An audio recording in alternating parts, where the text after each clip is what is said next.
मैं हूं आपके साथ शुभेंदु सिंह। आज सबसे बड़ा मुद्दा में हम बात करेंगे राजस्थान में हो रही 7 सीटों को लेकर के उपचुनाव पर, जिस पर सभी की नजरें आकर के टिक गई हैं और आज प्रचार का शोर थम चुका है। बात आज इसी पर।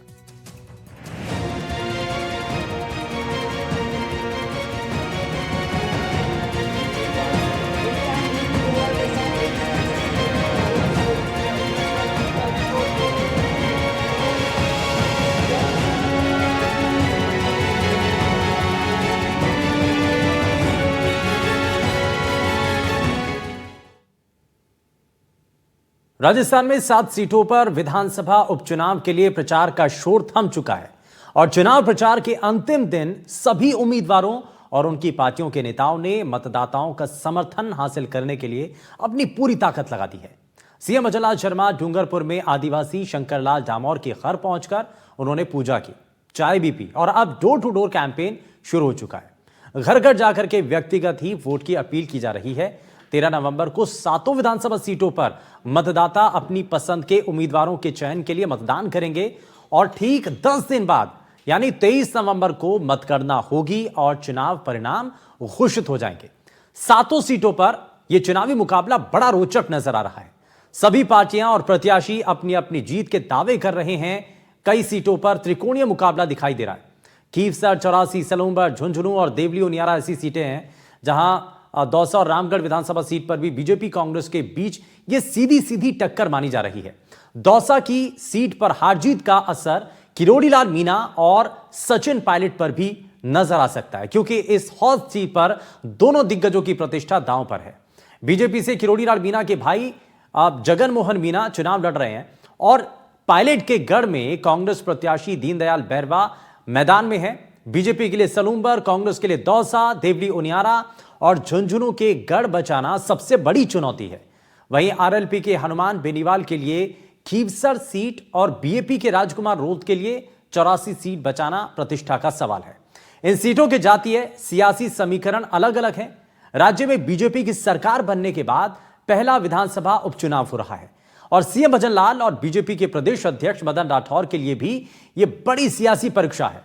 वहीं पीसीसी चीफ गोविंद सिंह डोटासरा, नेता प्रतिपक्ष टीकाराम जूली और पूर्व मुख्यमंत्री अशोक गहलोत, पूर्व डिप्टी सीएम सचिन पायलट के लिए कांग्रेस की सीटें बचाना सबसे बड़ी चुनौती है। यह किसी चुनौती से कम नहीं है। दौसा और खीवसर में सबसे ज्यादा 12 प्रत्याशी चुनावी मैदान में हैं और जबकि सबसे कम 6 प्रत्याशी सलूंबर सीट पर अपनी किस्मत आजमा रहे हैं।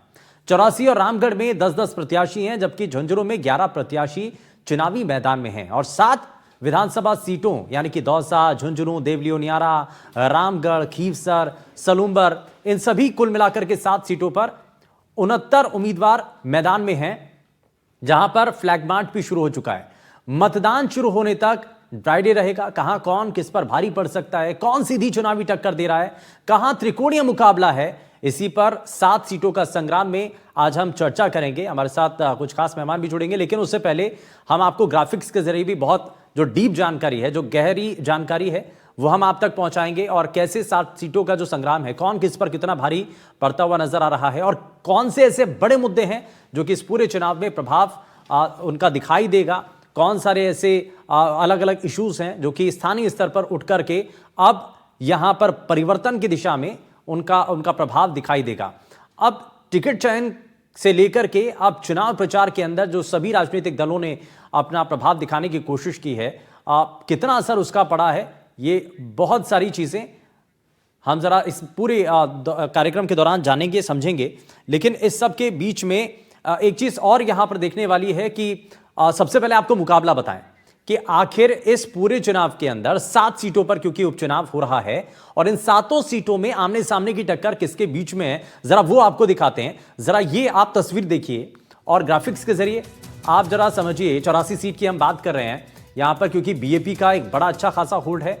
आदिवासी जो वोटर हैं यहां पर बड़ा दबदबा रखते हैं और कारीलाल जो नमोआ हैं वो जो है वो इस सीट पर प्रत्याशी हैं बीजेपी की तरफ से। अब खीवसर की भी बात कर रहे हैं, रेवंत राम डागा बीजेपी से, और आप देखिए कहां किसके बीच में टक्कर है। ये सलूंबर की तस्वीर भी आपको दिखाते हैं और हर एक सीट के बारे में आपको बताते हैं। शांता देवी मीणा बीजेपी से प्रत्याशी हैं, रेशमा मीणा कांग्रेस से और जितेश कटारा बीएपी से मैदान में है। अब 84 सीट की बात कर लेते हैं। 84 सीट जो कि अब ये आप देखिए, दौसा सीट की बात कर रहे हैं जहां पर जगमोहन मीना बीजेपी से कैंडिडेट हैं और दूसरी तरफ कीवसर में रेवंत राम डागा बीजेपी के कैंडिडेट हैं। झुंझुनू के अंदर राजेंद्र भांबू बीजेपी के प्रत्याशी हैं, अमित ओला कांग्रेस से हैं। सलूंबर के अंदर शांता देवी मीना बीजेपी से और रेशमा मीना कांग्रेस पार्टी से प्रत्याशी हैं। देवली उनियारा में राजेंद्र गुर्जर बीजेपी से, केसी मीना कांग्रेस पार्टी से प्रत्याशी हैं। रामगढ़ के अंदर बीजेपी से सुखवंत सिंह और कांग्रेस से आर्यन जुबैर जो है मैदान में है। वहीं 84 में कारीलाल ननुमा बीजेपी से और महेश रोत कांग्रेस से। वहीं दौसा की वापस से हम आपको तस्वीरें दिखा रहे हैं। जगमोहन मीना ये किरोड़ीलाल मीना के भाई हैं और इस बार बीजेपी ने उनके ऊपर भरोसा किया है, मैदान में उतारा है। लेकिन अब जरा आपको कुछ खास बातें भी बताते हैं। 7 सीटों के समीकरण, उपचुनाव की खास बातें, सचिन पायलट की प्रतिष्ठा इस चुनाव में दांव पर लगी हुई है। विधायक के सांसद बनने से 5 सीटें खाली हुई हैं और उसके बाद ये उपचुनाव हो रहा है। अब 5 में से 3 सीटों पर सचिन पायलट के करीबी मैदान के अंदर हैं। मुरारीलाल मीना, हरीश मीना, ब्रजेंद्र ओला पायलट के करीबी बताए जाते हैं।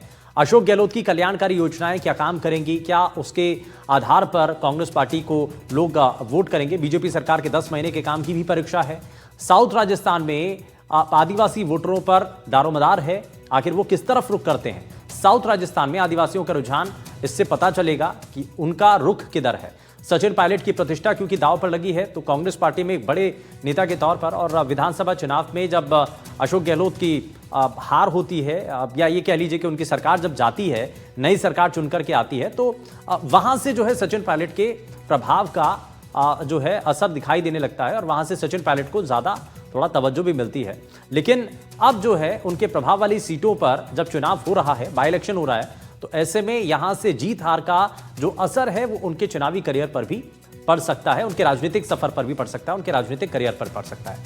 तो ये बहुत सारी चीजें हैं और इनको जरा हम और समझते हैं। हमारे साथ कुछ खास मेहमान भी कार्यक्रम में जुड़ेंगे, हम उनसे आपको मिलवाएंगे। लेकिन उससे पहले, क्योंकि 7 सीटों के संग्राम को समझने के लिए हमने आपको कुछ ग्राफिक्स के जरिए चीजें दिखाने की कोशिश की है, जरा उसको और बारीकी से समझने की कोशिश करते हैं। हमारे साथ वरिष्ठ पत्रकार रमेश ठाकुर जी कार्यक्रम में जुड़ चुके हैं। सर, बहुत स्वागत है आपका। बीजेपी से प्रवक्ता डॉक्टर चेतन राज पुरोहित जी हमारे साथ कार्यक्रम में जुड़ चुके हैं। सर, बहुत स्वागत है आपका। कांग्रेस पार्टी से प्रवक्ता मनीष देव जोशी जी भी हमारे साथ कार्यक्रम में हैं। बहुत स्वागत है आपका। और राजनीतिक विश्लेषक के शर्मा जी हमारे साथ कार्यक्रम में जुड़ चुके हैं। के शर्मा सर, बहुत स्वागत है आपका कार्यक्रम में।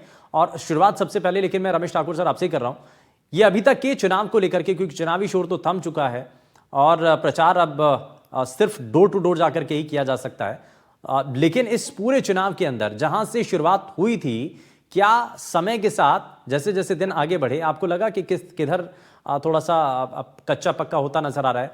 पार्टियों ने बड़ी कोशिश की अपने जो बागी हैं उनको मनाने की, कुछ मान भी गए, कुछ अभी भी मैदान में हैं, तो क्या इस पूरे चुनाव की तस्वीर आपको दिखाई दी? देखिए शुभेंद्र जी, जहां तक कच्चे पक्के की बात है, मैं इससे आगे बढ़ के की अगर बात करूं तो ये चुनाव, वो कहते हैं कि बाई इलेक्शन चुनाव जो होता है, जो सत्ता पक्ष में होता है उनके पक्ष में ज्यादा रुझान जाते हैं। और मैं इस चुनाव को कुछ ज्यादा आगे बढ़ के देख रहा हूँ, क्योंकि इसमें 3-4 चीजें नई होती दिख रही हैं। पहला तो ये है भाई, ओला परिवार से फिर एक उनकी तीसरी पीढ़ी चुनाव में आ रही है और एक दौसा सामान्य सीट में वहां पे सामान्य कैंडिडेट को ना उतार के वहां पे ऐसी कैंडिडेट को उतारा जा रहा। तो इस कई सारी चीजों को देख के भारतीय जनता पार्टी और कांग्रेस, इसके अलावा 2 जो नई पार्टियां हैं, छोटी पार्टी जिनको कह लो, आरपीएल कह लो, और आदिवासी पार्टी, उनकी प्रतिष्ठा भी इस बार दांव पे लगी हुई है। अगर उनका ये बाई इलेक्शन अगर हाथ से निकल जाता है तो यहीं से उनका जनाधार भी खिसकना शुरू हो जाएगा। अभी आपने कहा कि ये पहला उपचुनाव है, मुझे लग रहा पहला नहीं है, दूसरा उपचुनाव है, क्योंकि जब सरकार का गठन हुआ था उसके कुछ 15-20 दिन पहले ही बाई इलेक्शन एक हुआ था श्रीकरणपुर सीट पे, जहां पे बहुत अनएक्सपेक्टेड चुनाव हुआ। सरदार जी को मंत्री बना दिया जाता है चुनाव लड़ाने से पहले ही, फिर उसके बाद में चुनाव वो हार जाते हैं, उनको मंत्री पद से भी इस्तीफा देना पड़ता। यहां से थोड़ा सा जो ग्राफ था, मुझे लग रहा भारतीय जनता पार्टी का गिरता हुआ दिखाई दे रहा था। लेकिन इस चुनाव में सरकार पे असर नहीं पड़ने वाला, उनकी सेहत पे असर नहीं पड़ने वाला, लेकिन असर किस पे पड़ेगा? असर पड़ेगा शर्मा जी, सीएम साहब के ऊपर और प्रदेश अध्यक्ष के ऊपर। अगर उन्होंने ये 7 सीटों में अच्छा स्ट्राइक रेट उन्होंने दिखा दिया तो शीर्ष नेतृत्व के नजरों में नजरिया उनका बदलेगा, उनका कद भी बढ़ेगा। लेकिन उसके अगर अपोजिट अगर बात करो तो ये दमखम दिखाने का और प्रतिष्ठा दिखाने का सबसे ज्यादा अगर चुनाव बड़ा अगर है वो कांग्रेस के लिए। उनकी 4-5 सीटें हैं, उनको बचाना है। और इसके अलावा जो सिनेरियो इस समय बन चुका है वो ऐसा नहीं है कि 4 सीटें कांग्रेस के पास चली जाएंगी या 3 सीटें बीजेपी के पास चली जाएंगी। यहाँ पे फाइट नेट टू नेट दिखाई दे रही है, क्योंकि जो ऐसी कमजोर जो सीटें थी, जो पिछले चुनाव में जो कैंडिडेट हार गए थे, उनको हटा के मजबूत कैंडिडेट दोनों पार्टियों की तरफ रखा गया है। और जहां पे आदिवासी पार्टी की जो सीट है उसमें क्या हुआ, एक अगर कैंडिडेट ने महिला सीट को उतारा, फिर दूसरे ने भी महिला उतार दिया है, तो कम कोई किसी से नहीं है। इसलिए ये कहना बहुत जल्दबाजी होगा कि ये चुनाव जो है भाजपा के पक्ष में जाता दिख रहा है, कांग्रेस के पक्ष में जाता दिख रहा है, या छोटे जो दल है उनके पक्ष में जाते दिख रहा है। क्योंकि लेकिन मुकाबला कड़ा जरूर नजर आ रहा है, कड़ा मुकाबला नजर आ रहा है। और 2 सीटें 2-3 सीटें तो ऐसी हैं जहां पर त्रिकोणीय मुकाबला दिखाई दे रहा है ना। मैं इस पर वापस से बात करता हूं। भी नहीं कर रहा हूं। इसमें कई सीटों पे तो ऐसा हो गया कि भाई त्रिकोणियों से भी बढ़ के हो जा रहा है। क्योंकि भाई अगर आप दूसरी सीटों देख लो, वहां पे आरपीएल भी है, आदिवासी भी पार्टी है, और कांग्रेस भी, बीजेपी पार्टी है। 2 सीटों पे तो ऐसी स्थिति हो रही कि वो चारों तरफ से घेर लिया गया, त्रिकोणीय तो छोड़ो आप जी। ठीक है, मैं इसमें चेतन सर को जोड़ लेता हूं। चेतन जी, बड़ा मुश्किल है और नेक टू नेक फाइट है। हाँ, ये जरूर है, क्योंकि बहुत सारे विश्लेषक ये भी कह रहे हैं कि जहां से शुरुआत की थी वहां से चुनाव जैसे जैसे आगे बढ़ता है, कैंपेनिंग के दौरान बीजेपी को कुछ हद तक फायदा जरूर दिखाई देता है। वो जो है जीरो से आगे बढ़ती है। लेकिन आपको लग रहा है कि आप कह रहे थे कि भाई 7 की 7 सीटें जीत जाएंगे, खैर ये तो है ना, थोड़ा सा ज्यादा मुश्किल है। लेकिन अभी आपको क्या दिखाई दे रहा है इस पूरे कैंपेनिंग के दौरान? सबसे ऐसा बड़ा फैक्टर आपको क्या दिखाई दिया है जो जनता की एक बड़ी नब्ज थी, जो आपने समझी, जिसको लेकर के आपने काम किया? क्या पहले लोकसभा चुनाव में जो थोड़ा सा कहीं डैमेज था उसको कंट्रोल करने की कोशिश हुई है? शुभेंदु जी, मैं आपको बताना चाहता हूँ, आंकड़े देना चाहता हूँ। आपने आंकड़ों की बात की थी, फ्यूचर विधानसभा लीजिए। सबसे पहले आप 2023 के चुनाव में भारतीय जनता पार्टी को 77,000 से कुछ ज्यादा मिला, आरएलपी को 79,000 मिला, और कांग्रेस को केवल मात्र 21,000 मिला। कांग्रेस लड़ाई में ही नहीं है, तीसरे नंबर की पार्टी है। अब आते हैं आरएलपी पर। आरएलपी हनुमान जी बेनीवाल ने पहला चुनाव 35,000 से जीता, उनके भाई नारायण जी बेनीवाल ने उपचुनाव 6,000 मतों से जीता, और बाद में लास्ट 2023 का चुनाव आरएलपी के हनुमान बेनीवाल जी केवल मात्र 2200 मतों से जीते। आप देख लीजिए, स्वयं देख लीजिए, जिस प्रकार से ग्राफ नीचे उतरता गया, और 2000 पे लाके हनुमान बेनीवाल आखिरी का तो चुनाव में 2000 का मार्जिन था। पहली दूसरी बात करता हूं मैं आपको, 84 विधानसभा 84 विधानसभा में कांग्रेस पार्टी लड़ाई में नहीं है। 21,000 मत मिले थे 2023 के चुनाव में। भारतीय जनता पार्टी दूसरे नंबर पर रही थी, बीजेपी पहले नंबर पर रही थी, ये सच्चाई है। तीसरी सीट बताना चाहता हूं मैं आपको, रामगढ़ तो सुगंध सिंह हमारे जो वर्तमान प्रत्याशी है, उन्होंने इंडिपेंडेंट 51,000 मत लिए थे 2023 के चुनाव में बागी होकर के। मैं इन बातों पे ज्यादा गहराई से जाना नहीं चाहता, क्योंकि सार्वजनिक नहीं करता, कई कर सकता कई चीजें, लेकिन मैं मेन मुद्दे पर आता हूं। आपने कहा चुनाव में कैसे गए? हम चुनाव में हमारे काम को लेके गए। भारतीय जनता पार्टी की सरकार ने माननीय भजन लाल जी के नेतृत्व जिस प्रकार से लोक कल्याणकारी काम किए, जिस प्रकार से हमने संकल्प पत्र के वादों को पूरा किया है, जिस प्रकार से हमने 450 में गैस सिलेंडर देने का वादा किया था, पूरा किया है, जिस प्रकार से किसानों को हमने सम्मान निधि 2000 बढ़ा करके राज्य सरकार के बजट से 8,000 किया राजस्थान के किसानों, किस प्रकार से हमने समाज कल्याण विभाग में वृद्धावस्था पेंशन को 1150 किया, और 60,000 तो ये तो मान रहे हैं ना कि 10 महीने की सरकार का जो काम है उसका ये एनालिसिस होगा। बोलने दीजिए, आता हूं। इसी प्रकार से माननीय केंद्र सरकार, माननीय प्रधानमंत्री जी के नेतृत्व में जितनी भी योजनाएं दी, और शुभेंदु जी केवल योजनाएं नहीं दी है, धरातल पर उतारी है, जनता को राहत मिली है, केवल घोषणा नहीं की है। दूसरा सबसे बड़ा मुद्दा हमारा है, हमारा संगठन, हमारे संगठन का कार्यकर्ता, तपस्वी कार्यकर्ता, प्रदेश नेतृत्व, राष्ट्रीय नेतृत्व जिस प्रकार से पिछले 6 महीने से कंधे से कंधा मिलाकर के मेहनत कर रहे हैं, आम जनता तक पहुंच रहे हैं, अपनी बात को रख रहे हैं, और बात मजबूती के साथ रख रहे हैं, क्योंकि हमारे पास बोलने के लिए बहुत कुछ है। कांग्रेस के पास क्या है? ना संगठन है, ना कुछ काम किया। 5 साल तक होटलों में सरकार चलाई, डिप्टी सीएम अशोक गहलोत साहब निकम्मा, गद्दार, पता नहीं क्या क्या क्या। ये सब बातों की तुलना राजस्थान की जनता करती है। और वो अभी कर्णपुर विधानसभा की बात की हमारे मित्र ने, मैं आपको बताना चाहता हूँ, कर्णपुर विधानसभा का उपचुनाव हुआ था, बिल्कुल सच्ची बात है, हम हारे हैं वहां चुनाव 7,000 मतों से। लेकिन आपको एक बात याद रखनी चाहिए, 2023 के चुनाव में हम तीसरे नंबर पे थे, वहां हमें केवल 35,000 मत मिले थे। दो उपचुनाव के अंदर हमारे करीब 70,000 मत मिले। हम 35 को हमने 70 में कन्वर्ट किया। क्यों किया? क्योंकि भारतीय जनता पार्टी ईमानदारी से अपनी हार का समीक्षा करती है, ठीक है। पता लगाती है कि किन कारणों से हमारे हैं। हमने कभी कांग्रेस की तरह ईवीएम पे निशाना नहीं साधा, हमने कभी लोकतांत्रिक संस्थाओं पे निशाना नहीं साधा, हमने कभी चुनाव आयोग पे नहीं कहा। कांग्रेस की ये चरित्र रहा है कि जब भी चुनाव आती है अपने चिंतन नहीं करते हैं, अपनी समीक्षा नहीं करते हैं, अपने संगठन को मजबूत नहीं करते हैं, और चुनाव आयोग और ईवीएम पे निशाना। और एक और बता, लास्ट बात, अंतिम बात कहना चाहता हूँ, जिस दिन मतगणना प्रारंभ होगी 2023 तारीख को, सॉरी 2023 तारीख को, उस दिन आप देखना 11 बजे के बाद में कांग्रेस के मित्र कहना शुरू कर देंगे ईवीएम गड़बड़ है।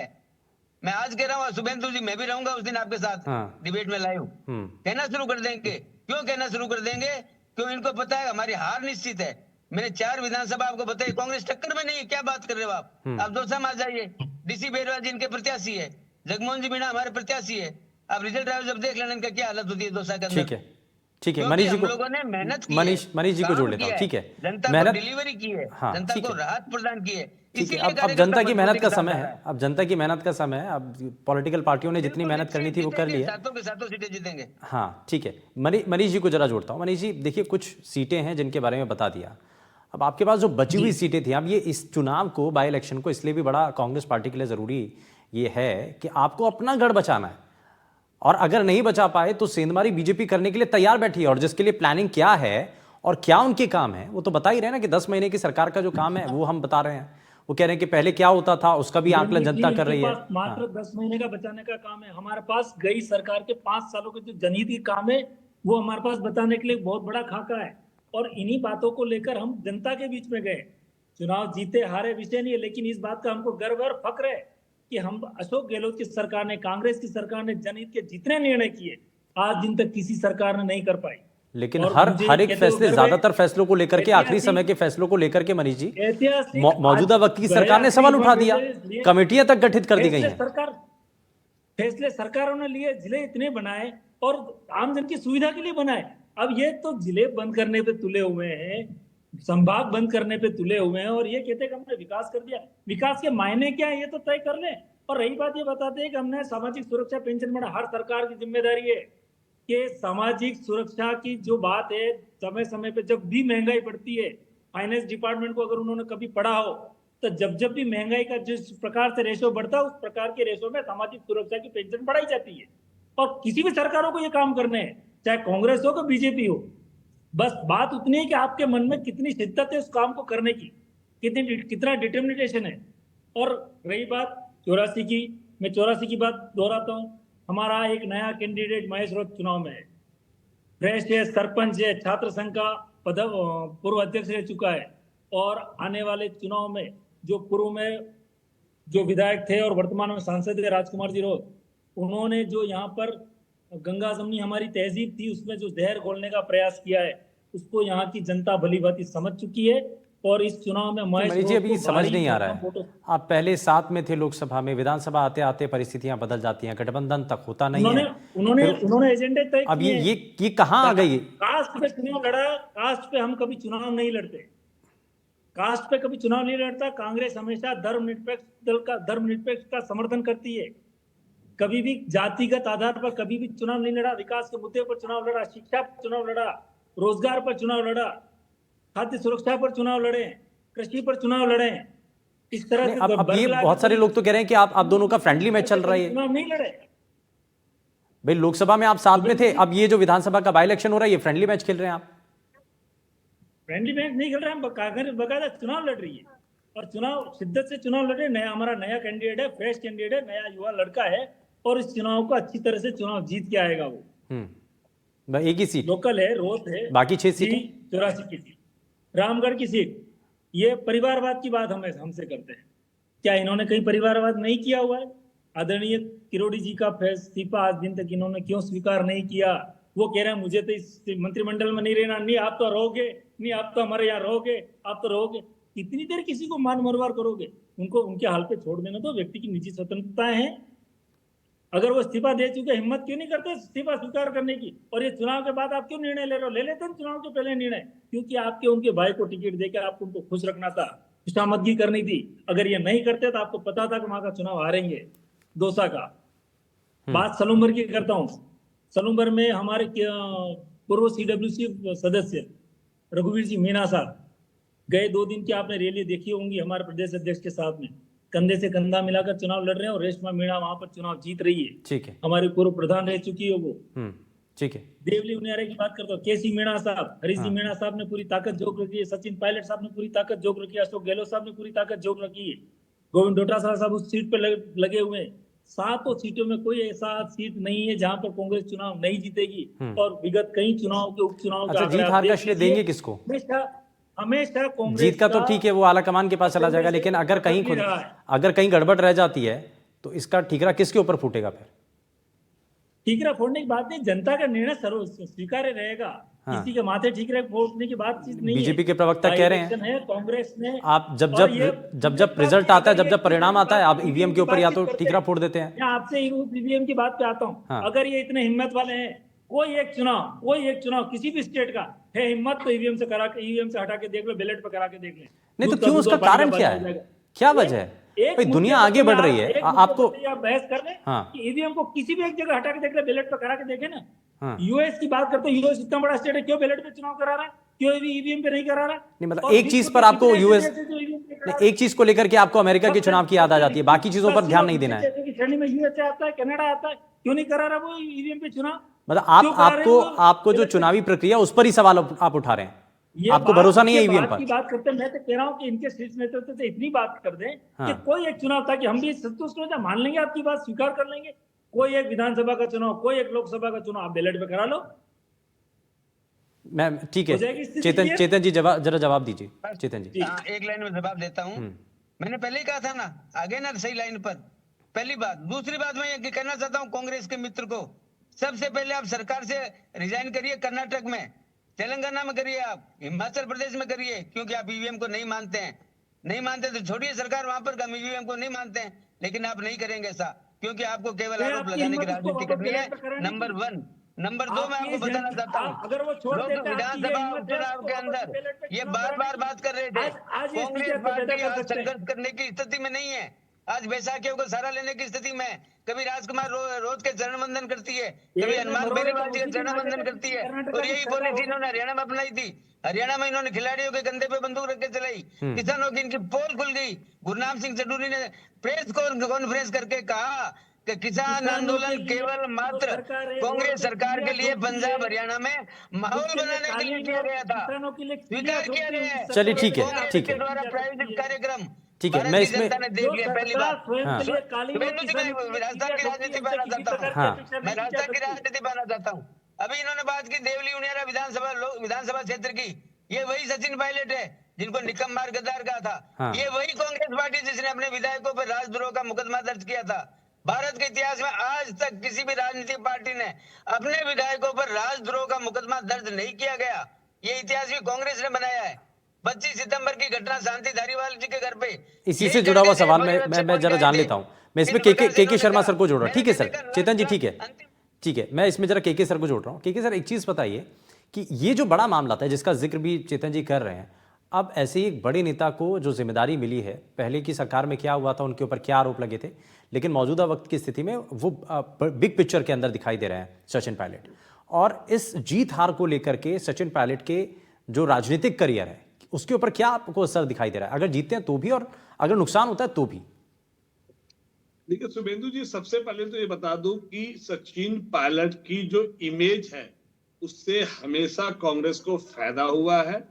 और देखा जाए तो आज भी सचिन पायलट की साख जो है वो बची हुई है कांग्रेस में। लेकिन आपको ये भी बता दूं, अपना दही कोई खट्टा नहीं कहता। यहाँ बीजेपी के प्रवक्ता वो दावा करेंगे कि हम जीतने वाले हैं, और कांग्रेस की प्रवक्ता ये कहेंगे हम जीतने वाले हैं।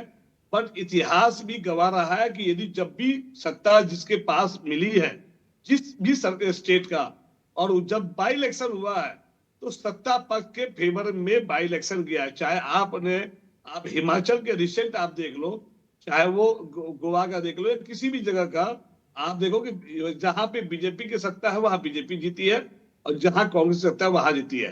सबसे बड़ा सवाल ये उठता है कि जो 7 में से जो सीट जो है वो सचिन पायलट के जो करीबी है वो 3 सीट है जो बड़ा ही इंपॉर्टेंट है। यदि ये 3 सीट में जो सचिन पायलट की जो साख चली है वो साख जनता के सामने जीत पाती है नहीं, ये बड़ा सवाल उठता है। और ये उनके लिए ये परीक्षा की घड़ी है, क्योंकि यदि सचिन आज के डेट में जिस तरह से गहलोत जी का जो साख है वो दिन पर दिन कम हुआ है और सचिन पायलट की जो साख है वो काफी ऊंची हुई है, तो 3 जो सीट है वो नाक का कहते हैं ना बाल बन चुका है, वो जीतना बहुत इंपॉर्टेंट है। अदरवाइज जो सचिन पायलट की जो जीत है नहीं हो पाई तो वो की 3 कैंडिडेट की हार नहीं, सचिन पायलट की हार मानी जाएगी। ठीक है, यानी कि 3 सीटों को लेकर के सचिन पायलट जहां पर सचिन पायलट का प्रभाव माना जाता है। आसान नहीं है शुभेंदु जी, ये चुनाव यदि भली सत्ता पक्ष के चुनाव में हमेशा गई है, पर राजस्थान की जो इतिहास को यदि आप देखेंगे तो वहां पे एंटी कंबेंसी बहुत बड़ा फैक्टर रहा है। ठीक है, कोई भी सत्ता 5 साल से एक बार जो जीती है दोबारा नहीं जीत पाई है। और यहाँ पे देखा है, और यहाँ पे जो सीटों पे जो टक्कर होगी वो पुलिस कांटे की टक्कर होगी। कांटे की टक्कर इस वक्त नजर भी आ रही है।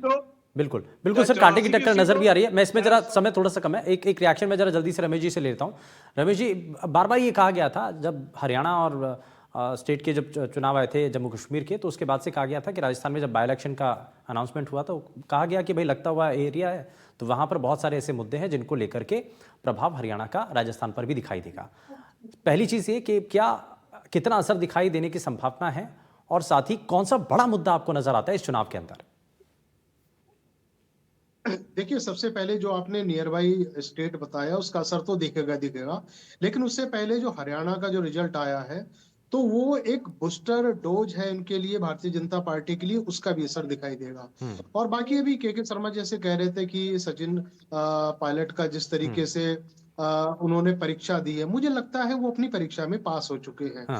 उनकी परीक्षा की बात विधानसभा में भी कही जा रही थी, तो उन्होंने अपना दमखम दिखाया और उस तरीके से उन्होंने अपना स्कोर दिया। फिर बात आ जाती है लोकसभा चुनाव में, यानी कि ये जो अग्नि परीक्षा है ये सिर्फ अकेले सचिन पायलट के भी लिए नहीं है, बल्कि बीजेपी में भी कई नेताओं के सामने ये इसी तरीके की चुनौती बनी हुई है। माफी के साथ रोक रहा हूं सर, समय थोड़ा सा कम है। बहुत शुक्रिया सभी खास मेहमानों का कार्यक्रम में शामिल होने के लिए। लेकिन चुनाव की चौसर है और भविष्य पर किसके कितना असर पड़ता है इसको लेकर के ये तस्वीर हमने आपके सामने रखी है। यहां रुक रहे एक छोटे से ब्रेक के लिए, आप कहीं मत जाएगा, बने रहिए एनडीटीवी राजस्थान के साथ। नमस्कार।